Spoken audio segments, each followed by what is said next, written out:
Boa tarde, todas e todos. Bom, eu queria dar as boas-vindas para vocês aqui para o ciclo hoje, que a gente tem o pesquisador Maurício Fiore, que é pesquisador do SEBRAP, que é mais corintiano, e ele disse que ele mesmo se apresentaria, que eu nem precisava de cola, então também não vou ficar aqui enrolando, passo direto a palavra, depois eu falo mais um pouquinho no debate, tá bom? Oi? Esse aqui? Tá estranho o som, né? Não, acho que ele tá falando pra você. Esse aqui? Não, esse aqui. Esse, Vai. Eu vou sentar aqui, tá? Tá, não, fica tranquilo. Deixa eu ver se assim tá. Bom, gente, boa tarde. Obrigado, Mariana. Obrigado, Zé, pelo convite para vir ao IESP, que é a primeira vez que eu venho, por incrível que pareça. Primeira vez que eu venho ao IESP. E acho que o IESP e o SEBRAP, mais por conta do IUPERJ, talvez, né, tem uma relação histórica e, para mim, é uma honraria estar no IESP. Gente, bom, eu vou me apresentar um pouco. Eu preparei, eu fiquei pensando, porque quando eu conversei com a Mariana, ela tinha falado um pouco mais de fazer uma apresentação sobre política mesmo de drogas, né, que é um tema hoje que ocupou um espaço que ele não tinha há uma década, mas evidentemente eu queria também falar um pouco de uma questão de pesquisa, de uma questão acadêmica. Então eu fiz uma apresentação no meio do caminho, tentando misturar algumas coisas. Espero que vocês entendam onde eu quero chegar. Ela é um pouco baseada num texto meu bem curto que saiu num boletim do IPEA, tá? Que vocês colocarem política de drogas IPEA no Google, ele vai aparecer. Esse boletim saiu há pouco tempo. Provavelmente vai ser o último boletim que vai sair no IPEA com essa característica. Pela última entrevista que eu vi do presidente do IPEA, ele já falou que pesquisar gênero, por exemplo, isso não é papel do IPEA. Tem gente que faz isso melhor e tal. Então, acho que política de drogas, que estava lá alocada em um grupo na área social do IPEA, né, que é a Maria Paula Santos, que fez uma pesquisa muito interessante sobre comunidades terapêuticas, que é um tema fundamental em política de drogas, e também fez esse sobre análise mais geral. E nesse texto eu falava exatamente sobre ciência, evidências científicas e política de drogas, porque virou recorrente a ideia de que você precisa fazer a política baseada em evidências, né? Virou um jargão, virou um clichê, e então a minha ideia é um pouco discutir o que é isso e trazer alguns elementos. Então, já que eu vou me apresentar, é importante eu me apresentar mais do que ficar aqui falando para vocês a minha biografia. É importante que é justamente nesse mundo das drogas que eu marquei ali. Eu me meti nesse mundo das drogas há mais ou menos 20 anos, do ponto de vista acadêmico. Do ponto de vista de usuário de drogas foi um pouco antes, então já tem mais tempo, de drogas lícitas e ilícitas. Mas há 20 anos que eu estou nesse tema, e você tem uma mudança grande nesse período, e a minha trajetória, e acho que isso é muito interessante para discutir aqui no IESP, é a de quem pesquisa, mas a de quem está no debate público. E mesmo que você não queira estar, é óbvio que eu sempre quis estar, eu sempre quis participar do debate, mas mesmo que você não queira, você é tragado para o debate. Uma pessoa que aconteceu isso, não sei se vocês conhecem, a pesquisadora, a professora da Unicamp, a Taniele Rui. A Taniele, eu vi a carreira dela começando ali, né? Ela é mais nova, e quando ela começou a pesquisar esse tema, ela era muito ainda... Ela tinha chegado nesse tema há pouco tempo, eu já estava no doutorado na Unicamp. E quando ela terminou o mestrado, já muito interessante, eu falei para ela, eu falei, olha, Tani, agora você está no debate, quer você queira ou quer você não queira. E ela ficou meio assim, e aí ela falou, putz, você tinha razão, né? Aí, porque ainda mais quando ela faz a pesquisa do crack, sobre o crack, aí você entra na lista dos especialistas, dos zoólogos, como dizem os jornalistas. Então você vai ser ouvido, alguém vai te achar para falar alguma coisa numa matéria, você vai ser chamado para o debate. Só que no meu caso, e aí que é importante dizer, esse logo aqui de baixo, o NAPE, esse aqui do cantinho, o NAPE é interessante, que o NAPE foi o primeiro núcleo de estudos em ciências humanas sobre drogas. Digo primeiro assim, não primeiro... você tinha vários pesquisadores, né? Então já tinha o próprio Edward McRae, que estava no grupo com a gente, ele já vinha trabalhando nesse tema, a Alba já tinha trabalho sobre isso, você tinha o Nery na Bahia, você tinha gente que estava no meio entre saúde e ciências sociais, né, ciências da saúde sociais, mas nas ciências humanas você não tinha um núcleo como a gente montou, e que tinha cientista político, antropólogo, historiador, especialista em relações internacionais. E foi interessante que o NAPE vai ser um pouco o tom da minha carreira. Ele era pesquisa e ele era ativismo. O NAPE se considerava um núcleo de estudos antiproibicionista. Então é quase que inevitável. E essa é uma característica da discussão das drogas. Assim. É muito difícil, e eu não sei nem se é desejável, você escapar de um lugar político. Se você vai em outros temas, isso, por exemplo, se vocês pegarem violência, né, fazer um paralelo, que está ali mais ou menos ao lado das drogas, mas não é a questão das drogas. Você tem um núcleo de estudos da violência, ninguém vai ser assim, eu tenho um núcleo pró-violência, né? Não, então você supõe que o núcleo de estudos da violência ele está ali para ajudar em políticas públicas para redução da violência. No caso de drogas, em princípio, quando você dizia, eu estudo questão do consumo de drogas, como o debate ele era incrustado pelo paradigma proibicionista, e aí o paradigma não é só a lei, é um paradigma mental mesmo, de organização da questão, você está aqui para evitar o uso de drogas, para pregar abstinência na luta contra... Não, a gente está aqui para estudar como fenômeno e para questionar esse paradigma. Então, isso é muito interessante porque você se filia ao antiproibicionismo, mas também fica um carimbo. E eu tenho esse carimbo e não nego, eu sou um pesquisador e sou um militante antiproibicionista. E aí eu vou um pouco mais para frente falar disso, né? Aí também isso foi muito paralelo à minha entrada no SEBRAP, que depois vocês querem conversar mais. No SEBRAP eu nunca pesquisei nada relacionado diretamente às drogas, tá? Toda a minha carreira de drogas foi paralela ao SEBRAP, trabalhando com outros temas no SEBRAP de pesquisa. Então foi mais a carreira nas universidades. E por fim, e aí esses são dois, esse livrinho azul aqui, que é o meu mestrado, que era sobre as controvérsias médicas no debate público sobre drogas.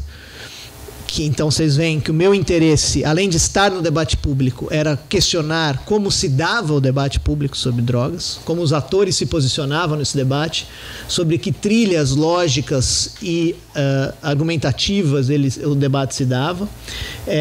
Este livro do meio Drogas e Cultura já é um produto do NAPE, é um livro que tem agora quase 11 anos, e ele foi interessante, acho que ele é o principal produto do NAPE de fato. Hoje o NAPE... ele é um site, né?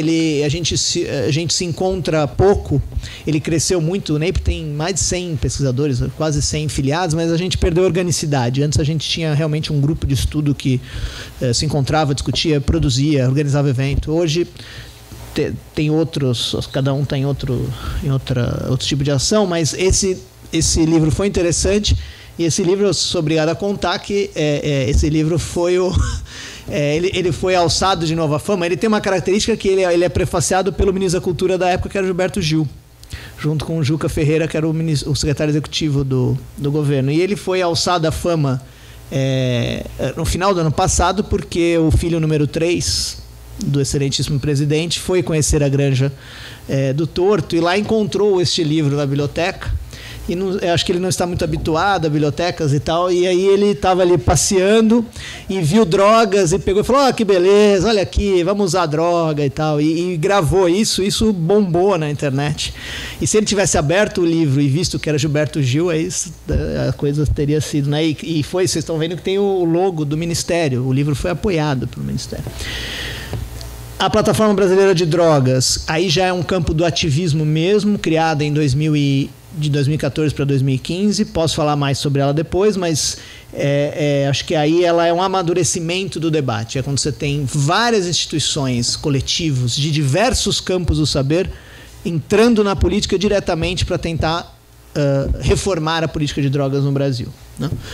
E aí é o meu lado acadêmico. Dentro da plataforma tem a Platô, que é a revista acadêmica, que é científica, vamos dizer assim. Ela tenta ser uma revista a gente está tentando indexá-la, mas ao mesmo tempo ela é uma revista de intervenção. Então ela tem uma perspectiva antiproibicionista, ela já lançou 2 números, vamos lançar o 3º agora em breve, já daqui 15, 20 dias, e vamos lançar um, esperamos, antes do julgamento do Supremo, que deve acontecer em junho, sobre a descriminalização, sobre criminalização do uso de drogas, né?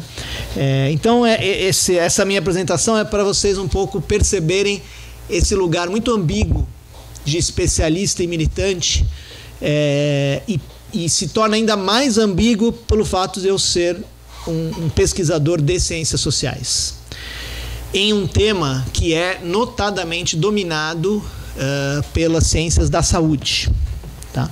E nesse campo pela medicina.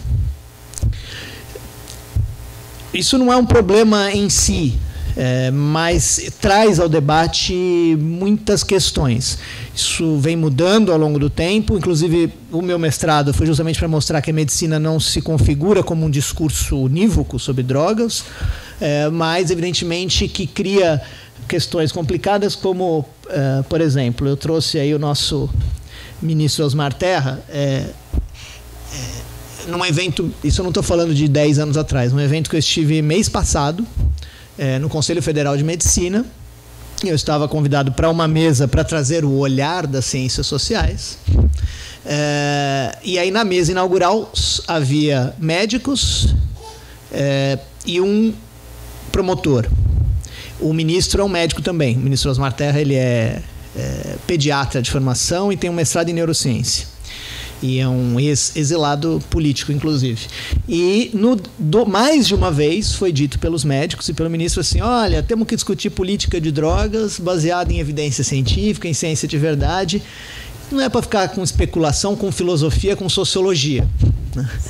É claro que isso parece uma fala estereotipada, mas é uma disputa de campo muito complicada, porque você tem realmente a ideia de que ciência é o que a medicina faz, de fato, e o resto você teria ali opiniões, né? Um achismo. Inclusive, até interessante dizer que lá no meu mestrado, início dos anos 2000, mesmo os médicos, ele se concentrou em São Paulo, né, com as instituições principais que trabalhavam com droga em São Paulo, USP, Unifesp, basicamente. Os médicos, nas entrevistas que eu fiz, e nas falas públicas e nos artigos, os médicos, eles normalmente tinham sempre um preâmbulo. As falas dos médicos era assim: na medicina, para a medicina, como médico, né? Isso é uma coisa que está lá no meu trabalho, porque é uma tentativa de tirar a medicina de um lugar que seria do cotidiano, da opinião banal, e se reservar uma certa exclusividade. Não quer dizer também, isso era muito comum dizer, não, muitos deles dizem assim, não, mas é uma questão social, tem que ser entendida socialmente. Mas nessa divisão social, ao fim e ao cabo, o uso de drogas na sua essência, uma questão bioquímica. E aí você tem em volta desse fenômeno bioquímico os fenômenos sociais. Eu nem trouxe muito para falar sobre isso, a gente pode até podia falar isso depois, né? Que nas ciências sociais talvez seja a coisa mais interessante na hora que a gente estuda o uso de drogas em si. Porque isso também tem um oposto que ocorre. A tradição da sociologia, fundada pelo Becker, né? Howard Becker, é o pai fundador do campo das drogas, do estudo de drogas na sociologia, tem um pouco ao contrário, né? Você tem as raízes sociais, o contexto social, e ela vai determinar o biológico. Não é assim tão esquemático, mas isso hoje é uma certa crítica, e eu acho que o meu doutorado eu tentei fazer um pouco isso, e eu vou falar disso depois. Mas voltando aqui à briga a primeira coisa que eu queria falar é essa questão da ideologia, né, no debate. Virou uma coisa, isso acontece acho que em todos os debates, em temas controversos, mas no debate sobre drogas realmente está ficando até insuportável para quem vê sempre, que é o meu caso, né, participa dos debates, assiste tudo. Não, isso aqui é ciência, não é ideologia. Mas a ideologia virou uma maldição que você tem que se livrar. E a piada que todo mundo conta é a ideologia que nem mau hálito, é só o outro que tem. Você nunca sente o seu próprio mau hálito, né? E o Osmar Terra, acho que é hoje... Por que eu trago o Osmar Terra? Porque ele é ele assumiu no Brasil uma coisa que é inédita, eu acho, no campo das drogas. Ele virou realmente uma espécie de um czar antidrogas, que é uma figura que nos Estados Unidos já existiram alguns, né? Um empreendedor moral, no sentido que o Becker dava esse termo. E esse termo não é negativo, tá? Necessariamente, eu não estou aqui fazendo juízo de valor. Empreendedor moral, aliás, outro dia estava o Gabriel Kressler no SEBRAP apresentando a pesquisa dele na Argentina sobre os mortos pelo Estado, e o Kressler disse assim, os empreendedores morais, por exemplo, as mães de maio, elas também... E eu nunca tinha visto essa perspectiva do Becker. Eu falei para ele, nossa, fiquei surpreso, né? Com essa conotação do empreendedor moral que está ali, vamos dizer, ao lado dos grupos à esquerda, ou são contestadores do Estado. Normalmente, o empreendedor moral, ele está ao lado das forças conservadoras, mas faz todo sentido, porque o Becker, o que ele dizia era muito simples. Aliás, o Becker, a qualidade do Becker é a simplicidade da escrita, né? Ele dizia, o empreendedor moral é alguém que quer impor ou construir uma regra, né? Pode ser a regra mais autoritária ou menos, a partir de valores morais. E o Osmar Terra se configura hoje, no campo das drogas, como o empreendedor moral, porque ele é um especialista, ele já se considera, ele se apresenta, ele é médico, ele estudou um pouco o tema, é um político que se fez, era um cara que tinha uma trajetória na política, mas as drogas o alçaram onde ele está, e hoje ele é um super-ministro desse governo. Ele tem 3 pastas grandes sob a sua responsabilidade, né? Cultura, esporte e assistência social, né? Cidadania, e puxou uma 4ª, que são as drogas, que em princípio não estavam, porque as drogas estavam na justiça e numa disputa com a saúde. Ele por ter essa relevância, ele conseguiu convencer o presidente, não é muito difícil fazer isso, de que era importante trazer, porque ele não queria perder. Então ele dividiu a SENAD, a Secretaria Nacional de Política de Drogas, em 2. A repressão ficou na justiça, a repressão, confisco de bens, tal. Essa é a SENAD como ela é hoje do sistema de drogas. Ele criou uma Secretaria de Prevenção, que ele trouxe o coordenador de saúde mental do governo Temer. Então é um ministro que está muito fortalecido. E ele eu trouxe aí esse primeiro aqui, foi no SEBRAP em 2000.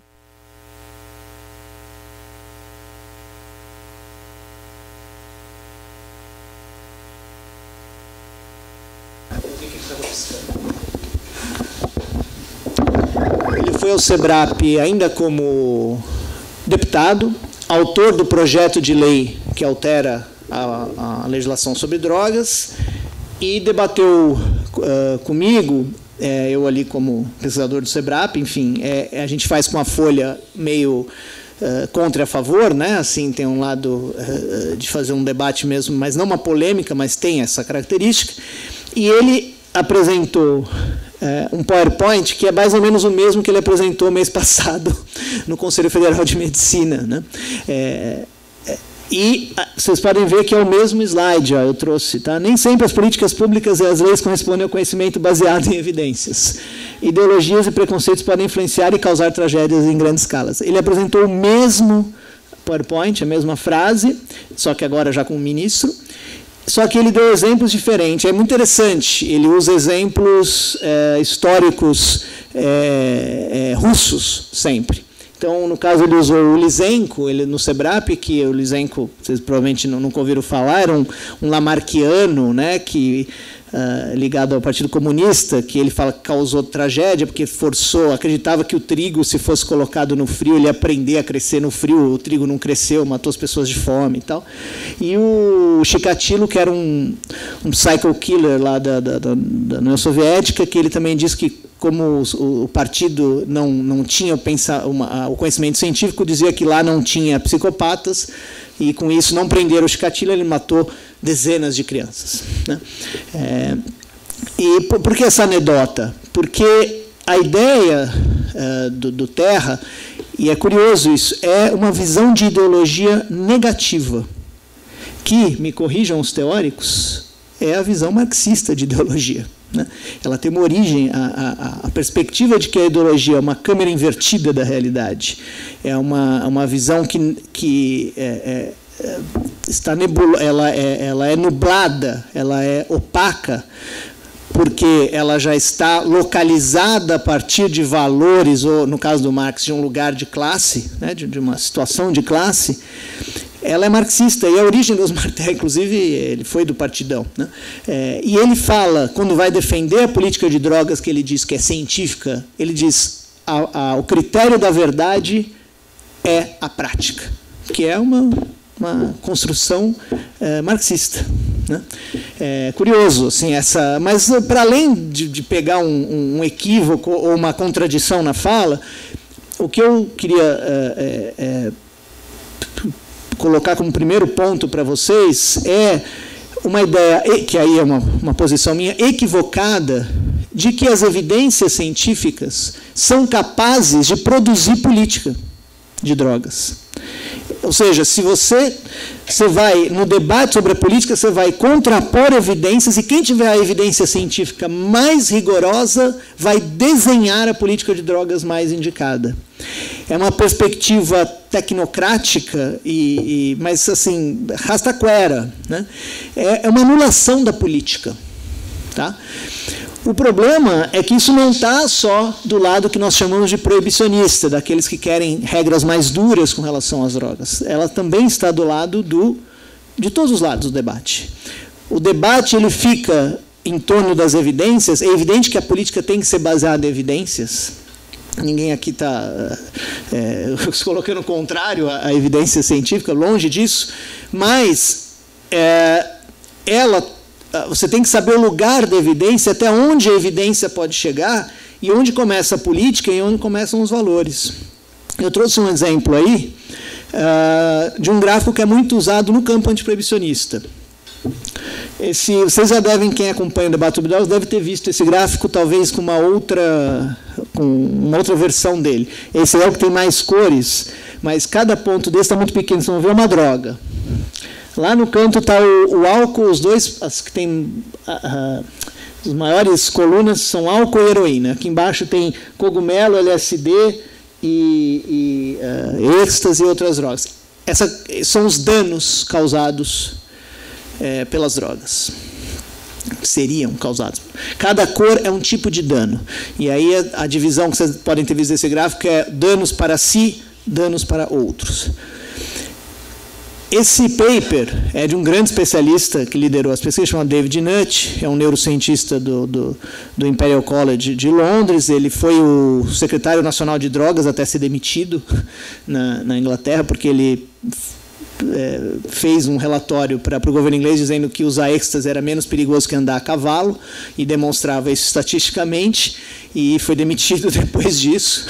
É uma figura controversa. Agora, a última empreitada dele é um tipo de álcool que não produz ressaca. Ele quer patentear isso. É uma figura...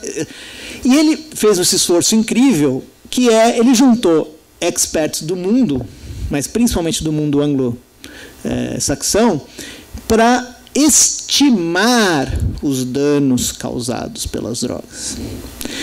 Fizeram um processo estatístico de normalização dos dados e aí chegaram nesses números.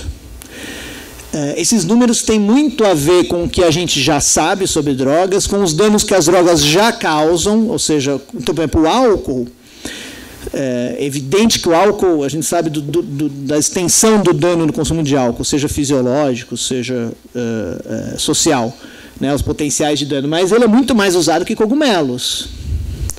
Se nós saíssemos aqui sexta tarde e tomássemos cogumelos, todos nós, poderemos conhecer outros danos associados ao cogumelo que a gente não...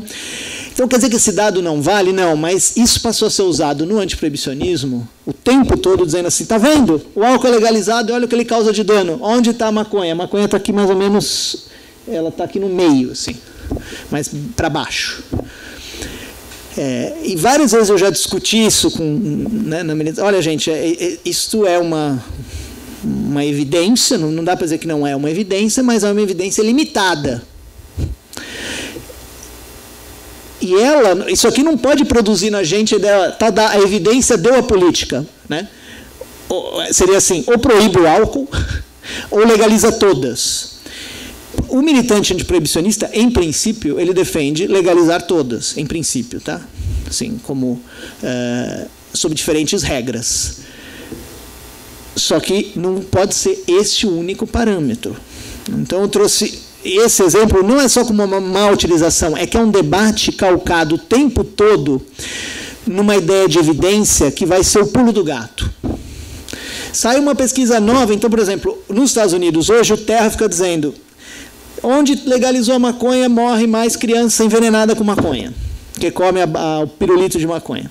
Aí vem o antiproibicionismo e fala, onde legalizou a maconha, morre menos gente de opioides, no meio da crise de opioides americanas. Então, tá vendo? Legaliza a maconha. Porque... E a gente esquece que a política, e acho que é aí que eu queria chegar, ela está relacionada a diferentes lugares de onde você olha, diferentes danos e diferentes valores. Vocês já devem ter visto esse gráfico também, ele é outro chavão, um pouco antiproibicionista, ele é muito interessante, porque ele coloca, você teria aqui uma super proibição de um lado, né? Ele é uma representação, ele não é um gráfico de origem cartesiana, ele é uma metáfora cartesiana só, mas ele seria, você tem danos na vertical e regimes na horizontal. E ali você teria a ultra proibição, isso produz mercado ilícito, isso produz descontrole das drogas, isso é terrível.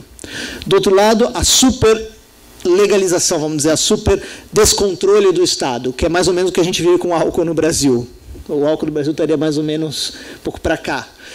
E o ideal, uma regulação legal. Perfeito, né? Se fosse simples. Né? Se fosse simples, seria perfeito. É claro, nós temos que caminhar por aí. Mas isso aqui não é uma discussão só científica. E por que ela não é? Porque ela se apresenta de diferentes maneiras para diferentes classes sociais e quem está envolvido. É muito comum você ouvir, aí ficando no caso da maconha, que acaba sendo, por ser a droga mais consumida, é a droga mais debatida, você acaba ouvindo os defensores da legalização muitas vezes dizer que o mal da maconha é causado pela proibição, esquecendo que os danos potenciais da maconha não estão só relacionados à sua proibição. Só que é claro que, num país como o Brasil, com a realidade que a gente vive, você participa da discussão nos fóruns de saúde, o que é dito? E outro dia, esse é o meu problema, né? Eu participo do fórum, eu fico numa situação que às vezes eu estou ali etnografando, né? Mas eu estou participando. Mas os médicos, eles dizem assim, olha, a situação da maconha está saindo do controle. Como assim está saindo do controle? Está saindo do controle. A potência em THC está aumentando, os meninos chegam lá com 13 anos falando que é remédio, que não vão parar de fumar. O que a gente vai fazer com essa geração? Isso é um problema? Não tem a menor dúvida. Qual é a dimensão desse problema no debate público? Quanto custa a consulta desse médico que falou isso para mim? Nesse caso, eu sei quanto é. Desse médico, eu não vou dar o nome. R$ 1.500. Né? Esse garoto, aluno de uma escola particular de São Paulo, que deve custar R$4.000, tem um problema, de fato. Com 13, 14 anos... maconha é remédio. Nós temos uma questão com o uso juvenil. Mas o problema da maconha no Brasil está limitado à questão dos impactos na saúde mental de jovens de 13, 14 anos da classe média alta. Mas tem jovens da classe média baixa que usam, dos pobres. Claro, a gente pode discutir isso, mas e os outros impactos? Então, a política ela vai ser construída a partir de um peso desses impactos. E o jogo político vai ser desigual. Essa preocupação com a saúde mental dos jovens pela maconha acaba ganhando relevância no debate pelo seu lugar de classe e lugar de privilégio político. Em contraposição aos danos, por exemplo, da guerra às drogas, do combate às drogas, que não se apresenta igual no Brasil inteiro, né? Igualmente no Brasil inteiro. No Rio de Janeiro ele se apresenta de uma forma, em São Paulo é outra, mas ainda assim... alguns danos são recorrentes. O encarceramento, a maneira bélica com que o tráfico se dá nas periferias, mesmo onde elas são pacificadas, como São Paulo, né? Falo pacificadas aqui para o padrão brasileiro, né? Não para o padrão europeu, né? Mas são pacificadas, você não tem tantos conflitos, mas ainda assim você tem o tempo todo a possibilidade da repressão policial corrupta, inclusive. Quer dizer, você tem uma série de danos, até o dano, inclusive, da droga impura, da droga que se desconhece, que não pode ser ignorado. Então, são fatores que eu vou, inclusive, colocar aqui de diversos tipos de avaliação que são ignorados por atores relevantes do debate, causando uma espécie de uma cacofonia mesmo. Você tem atores da psiquiatria relevantes, não são figuras assim, necessariamente caricaturais, que têm objeções importantes quanto ao impacto na saúde mental desse cenário de legalização da maconha. Que tem que ser levados em conta. Só que parece que eles não conseguem abrir o seu espectro de discussão para questões que não se limitam à saúde mental. E parecem se fechar para um fato que é meio que deveria, se eles lessem mais as ciências sociais, eles já deveriam perceber, ele não precisa nem ler as ciências sociais, se eles percebessem o mundo à volta, com um pouquinho mais de sensibilidade, que independente do regime legal que proíba ou não a maconha e outras drogas, a maconha hoje vive o seu melhor momento cultural. Melhor que eu digo, mais positivo momento cultural. Ela é uma droga de consumo em ascensão, ela está sendo normalizada. Cada país à sua maneira, mas no Ocidente como um todo. Proibindo, se a lei do Osmar Terra passar, podemos discutir mais sobre isso depois, e ele está atropelando no Congresso para passar, aumentando o rigor da lei, não vai mudar. Lamento informar para os conservadores, não vai mudar. A maconha ela está sendo incorporada progressivamente de uma forma normal, está sendo normalizada socialmente. Claro que é um processo longo, que ainda ela está cheia de estereótipos negativos, mas ela está. E você vai ter que lidar com isso de um jeito ou de outro. Mas parte do debate se recusa, dos atores do debate se recusam a fazer isso. Por outro lado, outra parte se recusa a discutir os impactos dessa normalização entre os jovens, por exemplo. E resolvem mais ou menos assim.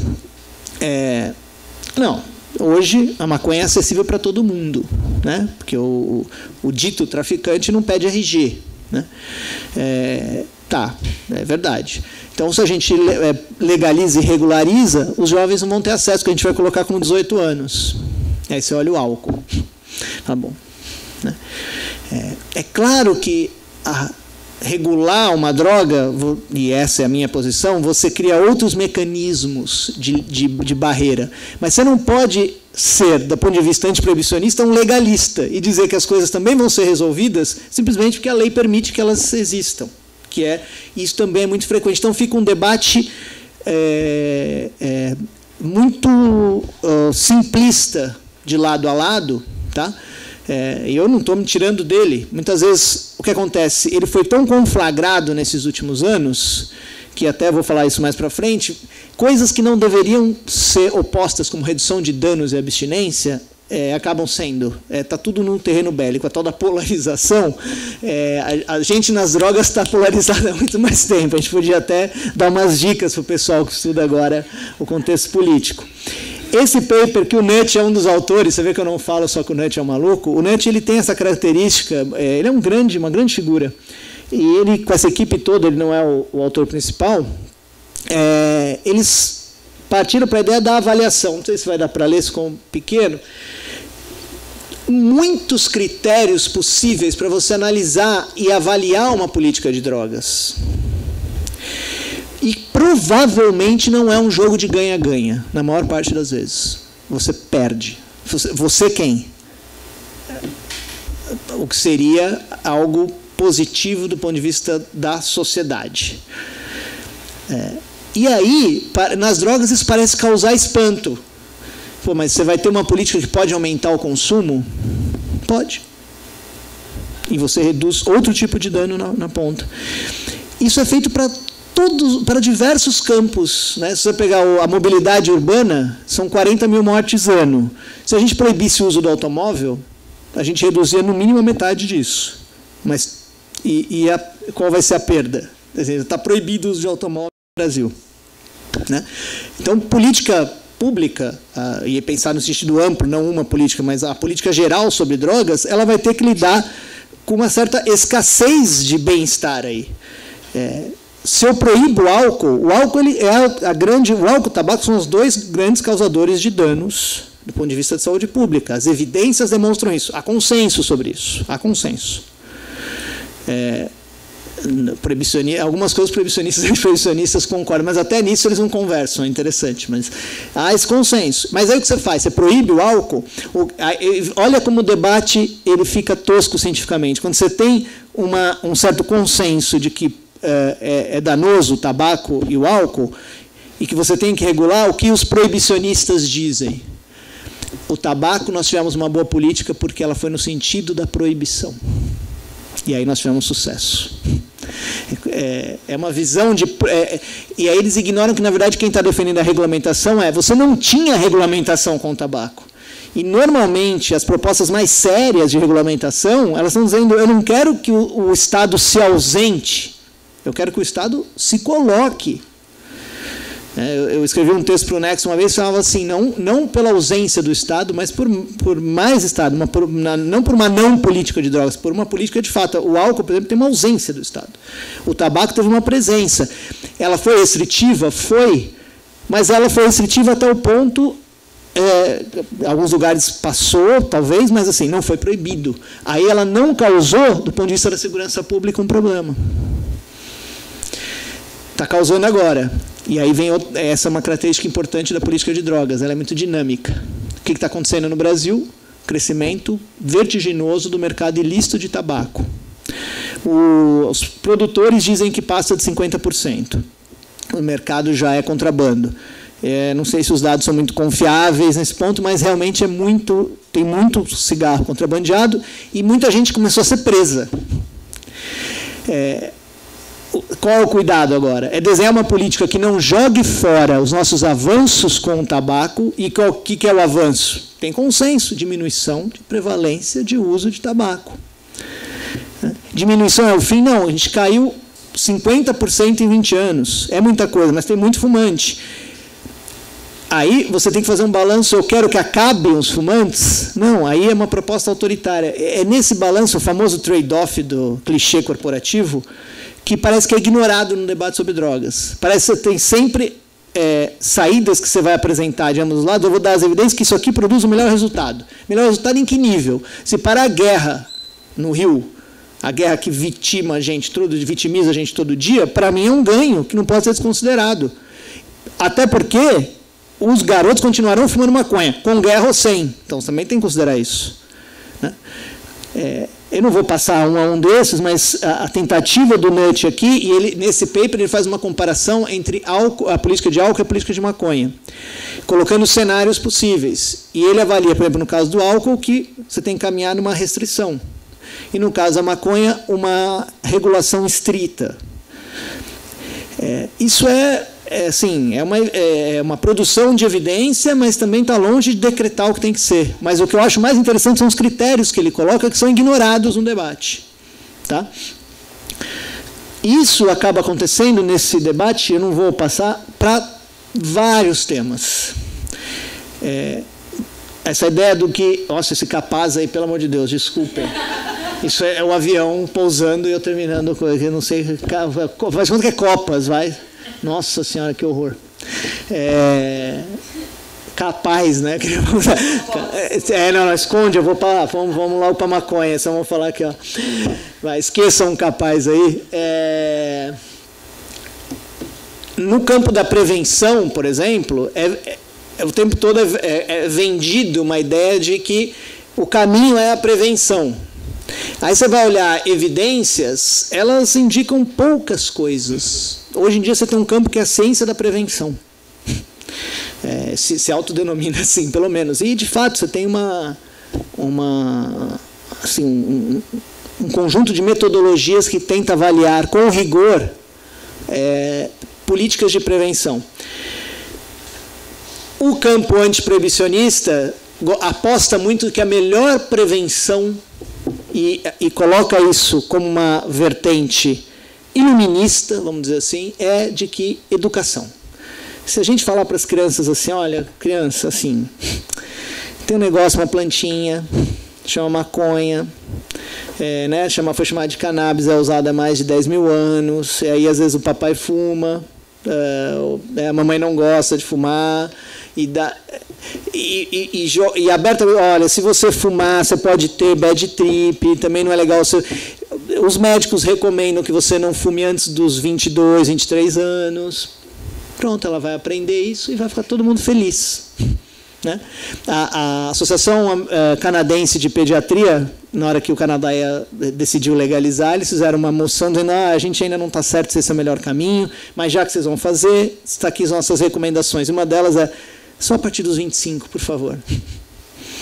O governo canadense falou: olha, desculpa, que assim, eu ainda estou eu não sou terraplanista, né? Se eu falar que só a partir dos 25 anos vai poder comprar maconha, eu tô jogando pelo tráfico, né? Porque não é realista, né? Assim, com os dados. Mas isso pode ter um papel. Então, o fato é que no paradigma proibicionista se jogou uma ideia de que, aqui aí no caso é o PROERD, né? Essa lei, o PROERD é o Programa de Prevenção da Polícia Militar, que é o maior programa de prevenção do país, porque ele está em todos os estados, e que apostou, agora eles estão mudando um pouco, estão modernizando, mas apostou basicamente na ideia de que o que você faz com jovens, né, como se fazia nos Estados Unidos, era assustá-los. Então, ao invés de dizer, olha, é uma planta que você fuma, mas você deve evitar, tal. Droga é horrorosa, quem usa droga é bandido e você tem que ficar longe dela, né? Assim, bem estereotipado. As duas coisas, e a ciência da prevenção tem mostrado isso, elas têm alcance bem limitado.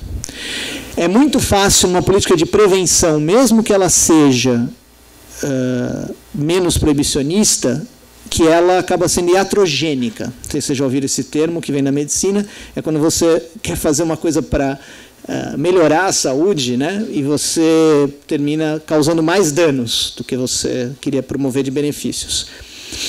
É o contrário da redução de danos, vamos dizer assim. E você pode fazer, já tem medições, vocês vão lá, vários projetos já foram feitos, por exemplo, consumo consciente de álcool na universidade. Então, garotada entra na universidade, primeiro ano, não, vocês vão ter vai ter conversa, vão vir especialistas e tal. E vai medir depois de 4 anos quem está bebendo mais, a classe que passou pelo negócio, e a que não passou pelo negócio tem menos gente bebendo problematicamente. Então, o que se sabe? Que controles ambientais muitas vezes funcionam mais. E no caso do Brasil, o álcool, a gente não tem controle ambiental. Não há licença para vender álcool, não é restrita a publicidade e não há controle de preços, para ficar em 3 coisas. De exemplo, significa que basicamente, é mais fácil vender álcool no Brasil que comida. Você corre muito mais risco se você vender comida do que se você vender álcool. Pode perguntar para qualquer dono de bar à noite se ele prefere vender comida ou álcool. Ele prefere vender Ruffles, porque não vai causar um problema na vigilância sanitária, do que vendendo álcool, do que se ele vender uma torta fresca, porque se alguém passar mal, ou se aparecer uma fiscalização, e a bebida não estraga, precisa de geladeira e não tem que pagar licença. Basicamente, ele só não pode vender para menor. Pronto, está resolvido, né? Aí tem outras controvérsias que vão aparecendo de maneira estereotipada. O que funciona, o que as evidências científicas podem dar, quem funciona? Redução de dano, CAPS-AD, comunidade terapêutica, clínicas. O Osmar Terra, por exemplo, diz assim, eu desafio, provavelmente ele vai fazer isso, até. Eu desafio, eu fazer uma pesquisa, pega o cara que internou na comunidade terapêutica e pega aquele que vai ser atendido pelo CAPS. Para quem não sabe o que é o CAPS, é o Centro de Atenção Psicossocial, que veio na esteira da luta antimanicomial, e aí se criou um específico para álcool e drogas, no meio dos anos 2000. Então, compara os dois, vê quem melhora. Tudo que a gente sabe de ciência, assim, hoje de evidência, é que a maior parte das vezes fracassa. Todas elas fracassam. Fracassa em que nível? O dependente ele recide no uso, né? Ele tem a recaída. A recaída é um fracasso? Não. E aí vem a questão de como você pode avaliar. E isso é um problema nos 2 campos. Então, isso que o Osmar Terra está falando não é desprovido de sentido. Então, vou dar um exemplo para vocês que nos coloca como pesquisadores em questão. A gente na Platô recebe muitos artigos, né? E os pesquisadores, eles trabalham com redução de danos, trabalham no CAPES e mandam artigos dizendo, olha, avaliação do projeto tal numa cidade específica do interior de Pernambuco. Entrevistamos os redutores de danos, entrevistamos os médicos do CAPES, ou conversamos com pessoas que passaram pelo atendimento, a resposta é muito positiva. As pessoas gostam do projeto, têm uma qualidade de vida melhor. Isso não é mentira, não se trata de mentira, se trata de um nível de observação. O problema é que o cara da comunidade terapêutica ligado à igreja, ele tem a mesma avaliação, ele apresenta a mesma coisa. Fala, olha, todo mundo que passa por aqui melhorou, está bem, né? Então, faltam critérios objetivos e mais rigorosos de avaliação. Esse é um ponto que, no debate entre ciência e política de drogas, esta pode ser a nossa contribuição. Eu digo nossa, aí não é só ciências sociais, mas as ciências sociais têm a capacidade, inclusive, de fazer composições metodológicas entre quanti e qualitativo, porque não é ser tudo, evidentemente, que é possível de se medir quantitativamente. Redução de danos é muito difícil avaliar, porque você está falando de uma melhora de vida que ela não é necessariamente a interrupção do uso, né?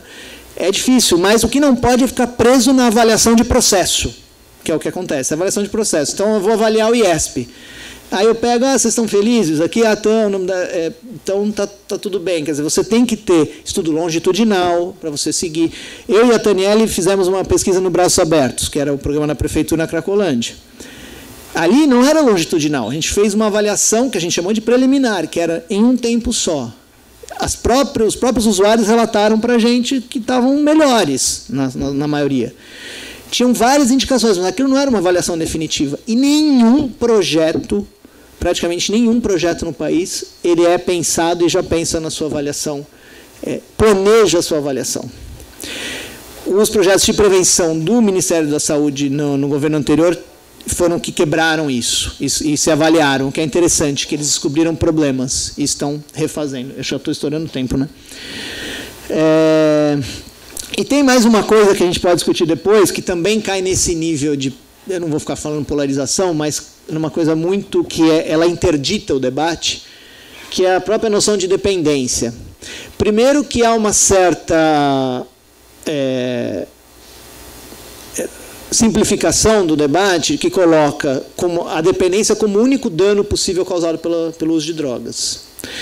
E não o uso de drogas, em geral, ele tem muitos danos potenciais associados. O álcool, por exemplo, cada vez mais se sabe dos danos fisiológicos do álcool, que a gente não conhecia. E as pesquisas no campo médico, elas demoram muito, são muito caras. E agora os países ricos é que fazem esse tipo de pesquisa, e os dados estão saindo.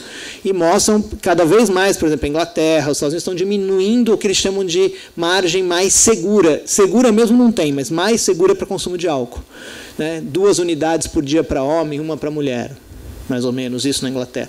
Claro, são todas estimativas, mas por quê? Porque a associação entre álcool e câncer está se tornando muito forte. A gente só tinha o tabaco, né, na cabeça. Então, não é só dependência. A própria maconha, muitos médicos, e nisso eles são questionados pelos antiproibicionistas, dizem assim, olha, o problema da maconha não é a dependência. A dependência, a pessoa pode ficar dependente de maconha, mas não é uma dependência muito complexa comparada a outras. O problema são os efeitos desse uso na sua saúde mental. Então, parte dos médicos vê dessa forma. Aí é muito difícil para um cientista social conseguir produzir a sua pesquisa sem ignorar o que as ciências da saúde e as ciências biológicas já descobriram, ao mesmo tempo em que você tem que lidar, por exemplo, com essa questão de doença do cérebro, que até nem vou entrar muito, a gente pode debater, que você tem realmente uma cisão, aí, inclusive no campo médico, de uma percepção de que a dependência é uma doença no cérebro que ela é incurável. A partir do momento que ela é adquirida, a estrutura cerebral se transforma e aquela pessoa para sempre vai ser uma dependente. Basta que ela volte a consumir, ela vai voltar ao ciclo anterior. E você tem uma outra corrente que vai dizer não, inclusive no campo médico, vai dizer não, isso é um hábito adquirido que tem conotações bioquímicas, mas não se configura como doença, como se fosse diabetes, por exemplo, hipertensão. É uma discussão que ela fica ali sofisticada, num certo nível que até para nós, as ciências sociais, é um tanto inalcançável, mas ela é bastante interessante e ela está todo dia nos jornais. Na Folha de São Paulo, por exemplo. Então, saiu a nova política do Bolsonaro, que pregando abstinência, né? Dizendo, não tem como tratar alguém sem abstinência. Essa é uma perspectiva de tratamento.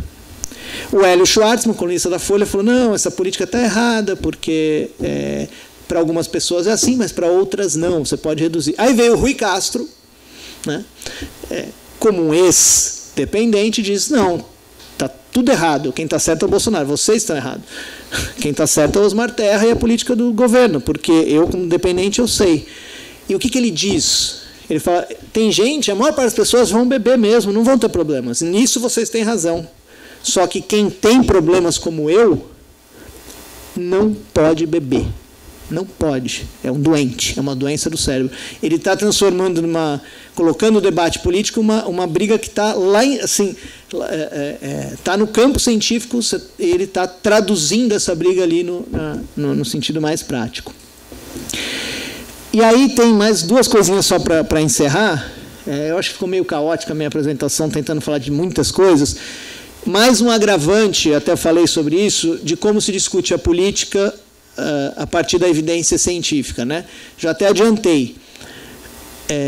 Você discutir maconha de drogas no Brasil e nos Estados Unidos sem colocar a questão racial, a sua perspectiva está manca, né? Historicamente e sociologicamente, no sentido contemporâneo, né? Permanece tendo cortes raciais muito claros. No caso específico da maconha, nos dois países, é impressionante. Eu coloquei, acabou de assistir, terminei de ver essa semana, não sei se vocês já assistiram esse documentário na Netflix. É mais um, né? Os Estados Unidos agora virou uma nação realmente maconheira, né? Eles estão, a produção de maconha, o mercado de maconha já está passando dos 10 bi, né? 10, 11 bi, o crescimento previsto é brutal, e vale a pena ver esse filme, porque ele toca exatamente nesse ponto de como a questão racial teve direta relação com a proibição da maconha.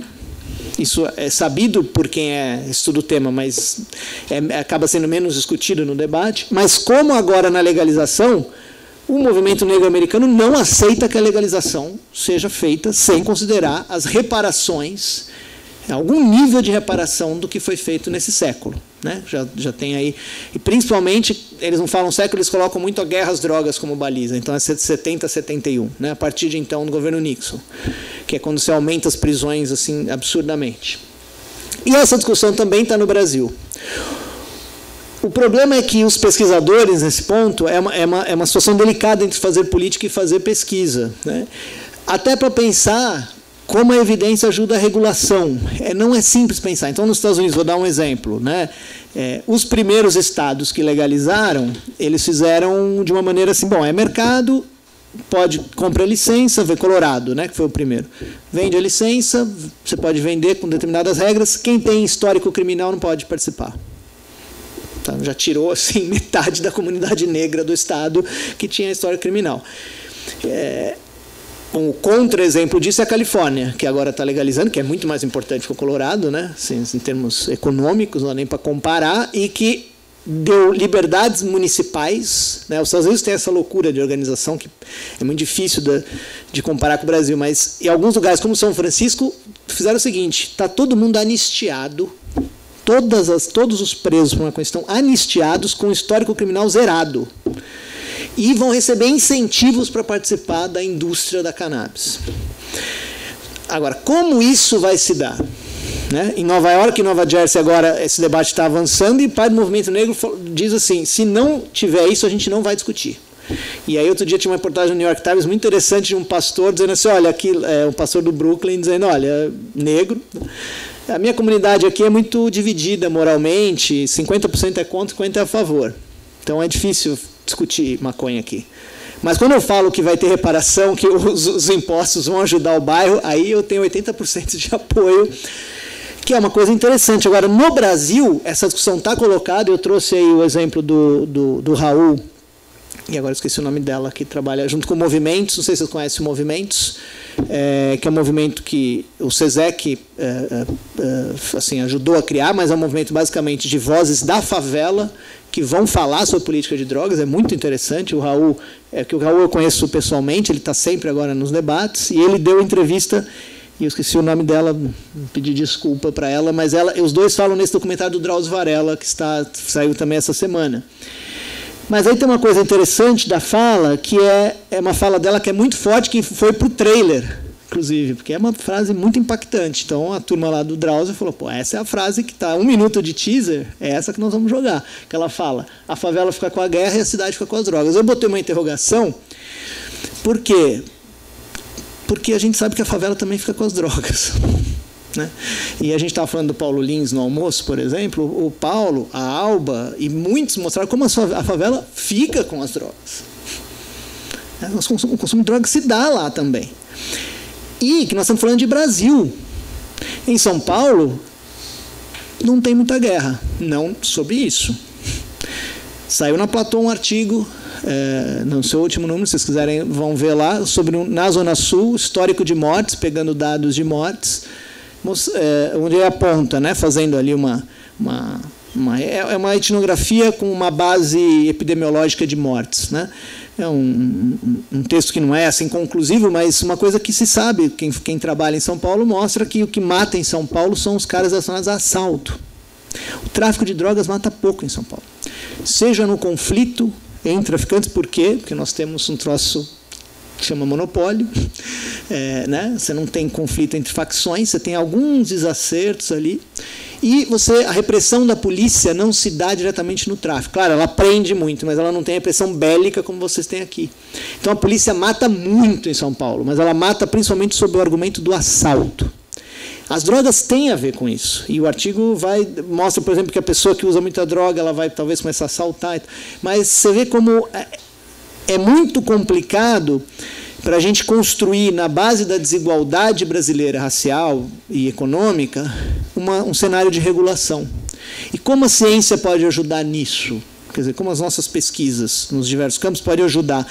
Porque acaba sendo muito recorrente a denúncia racial, que a guerra às drogas tem um código racial. O problema é que quase todas as nossas políticas têm um código racial. Infelizmente.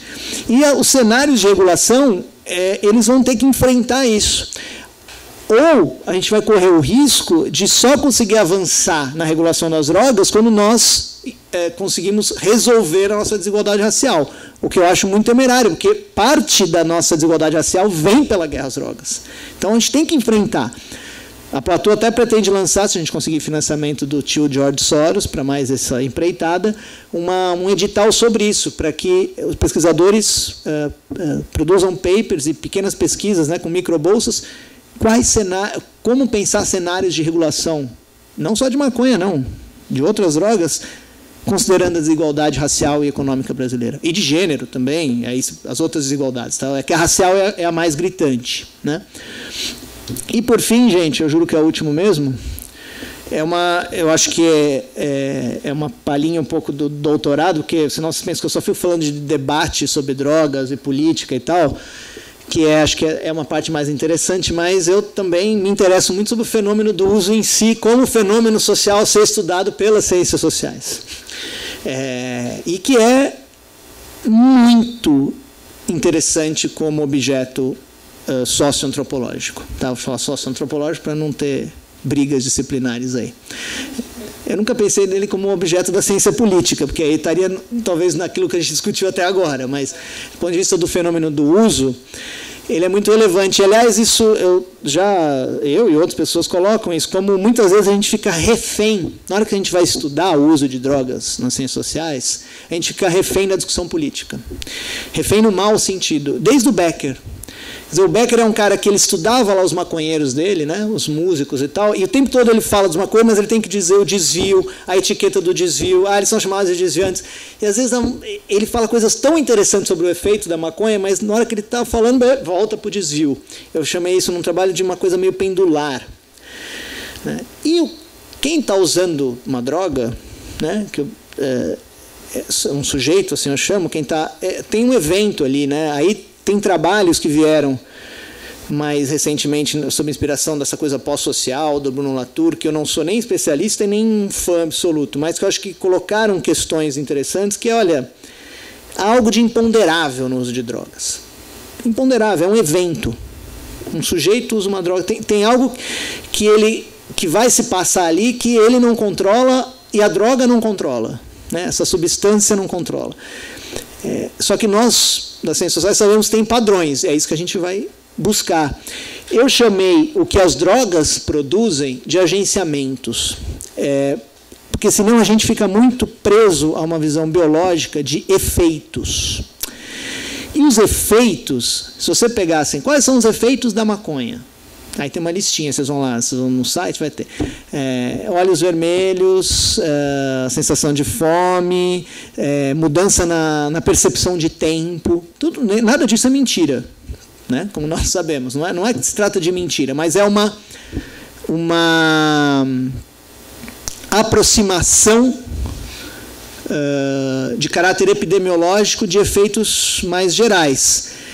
A ideia relativista extrema de uma teoria do conhecimento que diz que nada é droga, então assim, a cocaína... Não, essa me parece ser obscurantista. Cocaína é cocaína, maconha é maconha. Tá? Assim, isso é para dizer que tem que ter pé no chão. Mas, em qual cocaína nós estamos falando? Né? Esse pó branco que vem nesse negocinho aqui, que, por exemplo, lá atrás, nos anos 90, não tinha isso, você sabe, não sei se você já viu, aqui no Rio, inclusive, acho que não tem os Eppendorf, já tem, né, agora.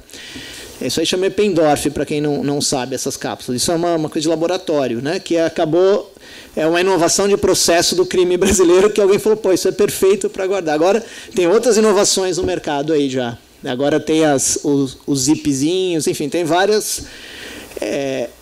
O jeito que você compra este pó branco, que alguém te vende dizendo que é cocaína, a gente sabe que não é pura cocaína, mas o quanto é pura cocaína, de quem você comprou, como você comprou, quanto você pagou, que forma você vai usar, cheirando, injetando, comendo até, seria possível, isso está num nível que eu chamo de agenciamento, essa aproximação, que vai bater até essa é a molécula do cloridrato de cocaína, tá? Bonitinha desenhada. Essas duas coisas têm relação e elas não se esgotam. Se a gente ficar muito preso nesta molécula e no efeito estimulante que ela tem, a gente fica preso a coisas como, se vocês assistirem o documentário do Drauzio, vocês vão ver que o Valentim Gentil, que é um psiquiatra importantíssimo de São Paulo, considerado um dos maiores psiquiatras do país, ele diz assim, olha, essa coisa da maconha é muito complicada. A maconha causa sequelas permanentes para uma parte das pessoas. Se for para legalizar, eu prefiro que legalize a cocaína. Porque a cocaína o sujeito vai ter um ataque psicótico, mas vai passar.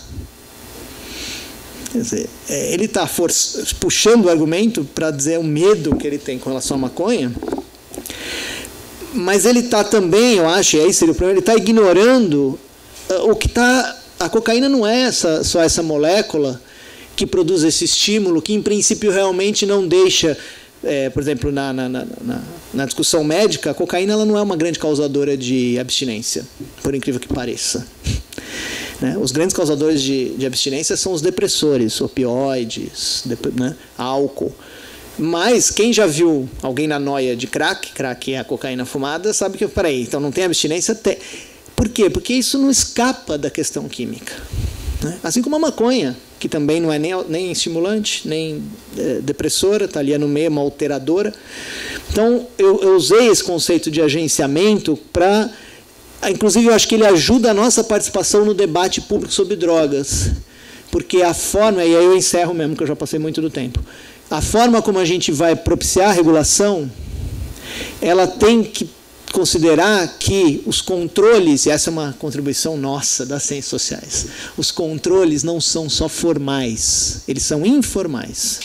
Nós estamos falando de valores morais, que não devem ser confundidos com moralismo. Então, se nós, por exemplo, fôssemos para uma festa saindo daqui, se alguém se comportar de determinada maneira, isso vai ter uma repressão grupal sobre esse comportamento tido como não tolerável. Mas ele não precisa ganhar, o comportamento é desviante, mas a pessoa não precisa ganhar de cara um selinho, mas ela de alguma forma sim, né? Eu sempre quero com cartão amarelo, né? A primeira vez, na segunda você não convida mais se o comportamento for tido como inadequado por aquele grupo. E isso tem a ver com a droga. Por exemplo, se nós vamos tomar uma cerveja, o que é assim? Tomar uma cerveja, e alguém acendeu um baseado ali, bem, foi ali, não acendeu no bar, foi ali, e alguém acendeu uma pedra. Aí isso já vai para uma pedra, cara, que assim, alguém está tirando uma seringa, assim, isso vai ser, isso independe de lei, as leis têm relação com isso, isso é uma coisa que parece quem não está no debate, mas é isso que os médicos, quando a gente vai discutir com eles não conseguem entender do que a gente está falando. Porque a gente está falando, isso é um controle informal, não é a lei que vai definir. A lei foi criada por isso até.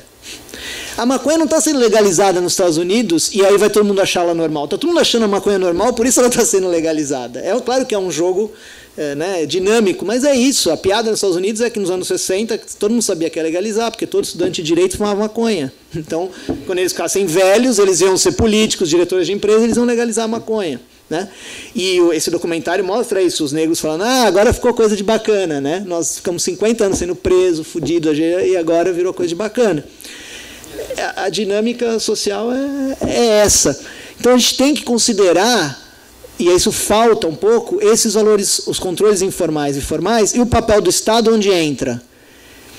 Aí já é um pouco uma opinião política minha, como ele é contra-intuitivo, ele é contra-hegemônico. Qual deveria ser o papel maior do Estado no caso da maconha? Vai vender maconha. Bom, vai vender para mais de 18 anos, que seja. Esse corte vai ser arbitrário, porque, inclusive, em termos de neurociência, o ideal é 25 mesmo. Tá? Lamento informar que as pesquisas mostram que o ideal seria 25. As coisas do cérebro, informação. Tal. Uma aproximação. 21, 18. Não importa, vai ser arbitrário. Tem alguém que meia-noite vai poder comprar e 11h59 não vai. Mas isso é uma baliza. E ela desnaturaliza para os outros jovens o que eles podem ou não fazer, mas eles vão continuar fazendo, e aí vai depender de como nós vamos regular isto. O tabaco, ele virou uma epidemia, de fato, em termos de dano fisiológico, que exigiu, e talvez continue exigindo, medidas mais drásticas do ponto de vista do Estado, e que vão suplantar algumas liberdades. Esse é um jogo também, e ele é um jogo moral. Ele é um jogo de escolha moral. Eu acho que, às vezes, isso a nossa parte de erro. Nós confundimos moral com moralismo nas ciências sociais. A gente não aceita discutir as moralidades envolvidas no uso. Por que as pessoas têm tanta aversão ao crack? E o trabalho da Tani sobre o corpo objeto, muitas vezes as pessoas leem, eu não vou dizer que todo mundo lê errado, só eu que leio certo, não é isso, mas as pessoas leem muitas vezes dizendo assim, esse corpo objeto que a Taniele está dizendo é como a sociedade, né? Olha, não, mas a abjeção, pelos próprios usuários de crack, eles se consideram assim. E se constrói isso, está lá no Becker. Assim, nós não vamos ter uma sociedade sem valores morais. O Estado ele tem que negociar, ele não pode ser colonizado pelo valor moral radical que é o proibicionismo, que é o paradigma proibicionista, que tem como na sua raiz a ideia intrínseca de que essas drogas causam um mal tão nefasto para a pessoa e para o indivíduo que o Estado tem o direito de impedir esse uso. Essa é a raiz do proibicionismo, essa é a mais forte raiz. As motivações são raciais, econômicas, geopolíticas, mas a raiz que sustenta está aí, né? Essa raiz lógica. Então, eu acho que essa pode ser uma contribuição nossa para o debate, o contraponto. Na hora da política do álcool, São Paulo agora está, não sei se vocês viram, né, a nossa Miss Impeachment, a Janaína Pascoal, nossa deputada estadual, a mulher mais votada da história de São Paulo, ela veio com um projeto que é um projeto que vários grupos nossos antiproibicionistas já tinham, que é de proibição do open bar. na universidade. Estão bebendo e tal. E aí várias pessoas falam, gente, eu estou concordando com a Janaína, tem que proibir o open bar, tem que regular melhor. O que nós podemos contribuir do ponto de vista das evidências? É que se você simplesmente... Você tem que ter uma política de regulação do álcool. Agora, se você simplesmente vai prender gente na rua em São Paulo que está vendendo álcool, eu não quero essa política. Porque na hora que eu vou olhar os critérios, eu estou produzindo mais dano do que benefício.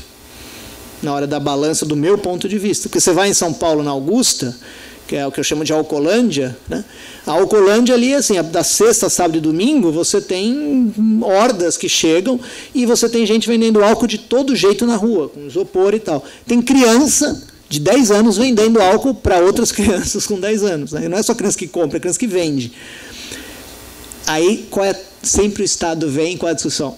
Precisamos criminalizar isso. Precisamos criminalizar. Quem fizer isso é cana. A cana, vem a nossa parte, dizendo, não, aí na hora do jogo dos valores, eu prefiro correr mais o risco do uso precoce, mas eu vou tentar atuar sobre outro campo do que aumentar o dano que a gente já fez com a guerra às drogas. Tá? Enfim, falei muito confuso, desculpem, mas era isso. Obrigado.